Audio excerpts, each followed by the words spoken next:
Les compagnies aériennes sont fortement exposées à la volatilité des prix du carburant, ce qui affecte directement leur rentabilité. Pour gérer ce risque, de nombreuses compagnies aériennes concluent des contrats à terme avec des fournisseurs de carburant. Par exemple, une compagnie aérienne pourrait convenir en janvier d'acheter du kérosène à 80 $ le baril pour une livraison en juin. Si les prix montent à 100 $ d'ici là, la compagnie aérienne économise 20 $ par baril grâce au contrat à terme. Cette stratégie de couverture basée sur les contrats à terme permet aux entreprises de stabiliser les coûts et de protéger les marges contre les fluctuations de prix inattendues.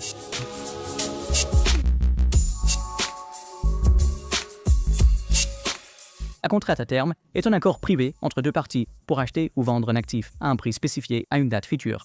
Contrairement aux contrats à terme standardisés, les contrats à terme sont personnalisables et négociés de gré à gré, ce qui signifie qu'ils ne sont pas standardisés ni régulés par une bourse. Les actifs sous-jacents courants incluent des matières premières comme le pétrole ou l'or, des devises comme le dollar des États-Unis contre le yen japonais, et des instruments financiers tels que les bons du Trésor ou les obligations d'entreprise.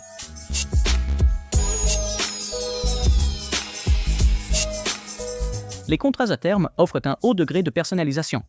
Des termes de l'accord, y compris la quantité, le prix et la date de règlement, peuvent être adaptés aux besoins spécifiques des deux parties. En général, aucun paiement initial n'est requis au moment de l'initiation du contrat. Cependant, comme les contrats à terme sont réalisés de gré à gré, ils comportent un risque de contrepartie, ce qui signifie qu'il existe un risque de défaillance d'une des parties.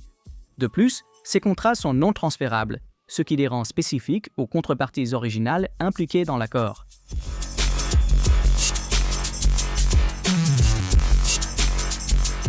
Le prix d'un contrat à terme est généralement calculé en utilisant le modèle du coût de portage. La formule est la suivante.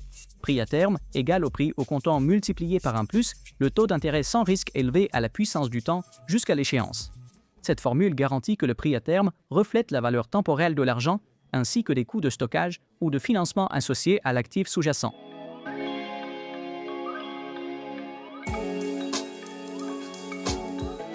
Les entreprises peuvent utiliser des contrats à terme pour verrouiller les taux de change lorsqu'elles s'attendent à recevoir de gros paiements en devises étrangères à l'avenir, par exemple dans 3 mois. Les exportateurs et les importateurs utilisent souvent des contrats à terme pour gérer les fluctuations des revenus ou des coûts dus à la volatilité de devises. Les investisseurs peuvent également utiliser des contrats à terme pour prendre des positions longues ou courtes sur des actifs qui ne sont pas facilement négociables sur le marché au comptant. Les producteurs de matières premières, comme les entreprises pétrolières ou céréalières, utilisent des contrats à terme pour garantir des prix prévisibles et assurer des flux de trésorerie futurs plus stables.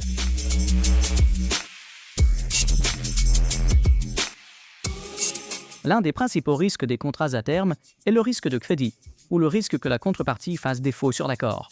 De plus, les contrats à terme manquent généralement de liquidité, ce qui rend difficile la sortie du contrat avant son échéance. Contrairement aux contrats à terme, les contrats à terme fermes ne sont pas réglés quotidiennement, donc les pertes peuvent s'accumuler au fil du temps sans règlement intermédiaire, une caractéristique connue sous le nom d'absence de marquage à la valeur du marché. Enfin, les contrats à terme fermes ne nécessitent généralement pas de dépôt de marge, ce qui abaisse la barrière à l'entrée, mais augmente l'exposition au risque de contrepartie.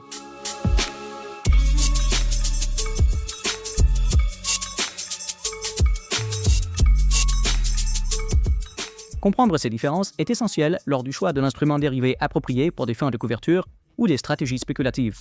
Les contrats à terme offrent flexibilité et personnalisation, tandis que les contrats à terme standardisés offrent liquidité, transparence et risque de crédit réduit.